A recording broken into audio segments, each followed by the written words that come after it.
ทะเลครับทะเลไม่เคยหลับอย่างที่เขาเรียกขานตามตำนานสืบยาวมาซึ่งจะเห็นได้ว่า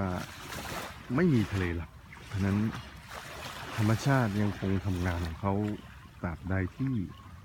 มนุษย์ยังไม่ไปละเมิดธรรมชาติแน่นอนครับทุกวันนี้เราดิ้นรนไขว่คว้ากันเพื่อให้ได้มาซึ่งวัตถุแต่บางทีเราก็ลืมให้เวลากับตัวเองไม่สามารถรู้จิตใจตัวเองว่าเราต้องการอะไรกันแน่ผมเป็นคนหนึ่งครับเมื่ออะไรก็แล้วแต่ที่ธรรมชาติเรียกร้องที่เราต้องการพลังของธรรมชาติเราก็จะมาหาธรรมชาติครับอย่างเช่นน้ำทะเลภูเขาต้นไม้หาดทราย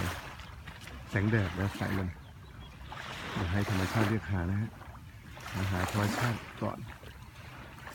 แล้วคุณก็จะพบความยิ่งใหญ่ของธรรมชาติแน่นอน